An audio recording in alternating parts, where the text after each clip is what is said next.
Hi అండి. ఈరోజు మనం గోబీ పకోడా చేసుకుంటాం. గోబీ అనేది కాలీఫ్లవర్ అనేది తీసుకొని వచ్చారండి ఈరోజు మా ఇంట్లో.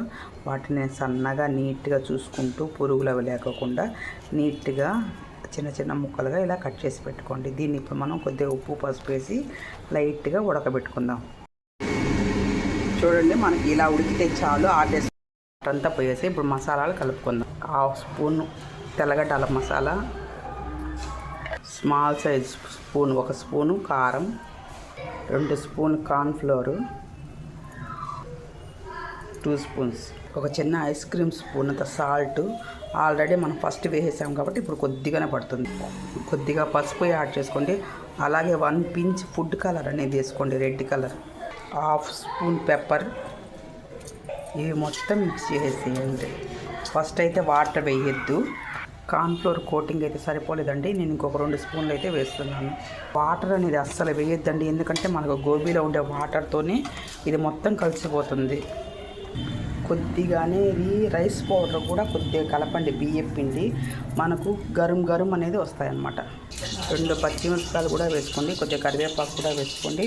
గట్టిగా అనేది కలపొద్దు పిండి, కొద్దిగా ఇలా పైన కలపండి. ఫ్రైకి ఆయిల్ అయితే కాగిపోయిందండి. మనం ఇప్పుడు దీన్ని ఫ్రై చేసేసుకుంటాం. కొద్దిగా పొడిగా అనేది వేసుకోండి, అప్పుడే మీకు గోబీ అనేది నీట్గా పొడిగా అనేది వస్తుంది. చూడండి, గోబీ మొత్తం మనం అయితే ఏం చేసాం కదా, దీన్ని మనం రెండోసారి వేయించుదామండి. ఇది ఫస్ట్ టైం వేయించింది, ఇది ఇక్కడ ఉండేది వచ్చి సెకండ్ టైం వేయించింది అనమాట. ఇప్పుడు దీన్ని ఫస్ట్ వేయించిన దాన్ని మళ్ళీ మనము రెండోసారి వేయించుకుందాము, డీప్ ఫ్రై చేసుకుందాం అన్నమాట. అప్పుడు మనకు గరం అనేది ఉంటాయి. ఇవనేది ఒకేసారి డీప్ ఫ్రై చేయకూడదండి. 2 సార్లు అనేది మనం డీప్ ఫ్రై కానీ చేసామంటే, ఒకసారి కొద్దిగా వేయించి రెండోసారి డీప్ ఫ్రై చేసామంటే చాలా క్రిస్పీగా అనేది తయారవుతాయండి. దానికని నేను రెండోసారి వేయించుతున్నాను. హాయ్ అండి, మన గోబీ అనేది రెడీ అయిపోయేసింది. ఇప్పుడు లాస్ట్ ఫైనల్ టచ్ అనేది కొద్దిగా పెప్పర్ పౌడర్ అనేది ఇలా చల్లుకోండి. మనకు తినేటప్పుడు బాగా స్పైసీగా ఉంటుంది. ఇది అండి చాలా టేస్టీగా ఉండే మన గోబీ ఫ్రై. ఈ వీడియో మీలో ఎంతమందికి నచ్చింది నాకు కామెంట్లో తెలియండి, చెప్పండి.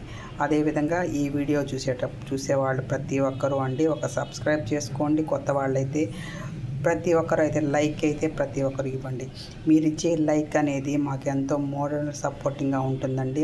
ఈ వీడియో చాలామంది చూసేదానికి అవకాశం ఇచ్చిన వాళ్ళు అవుతారు. Thank you.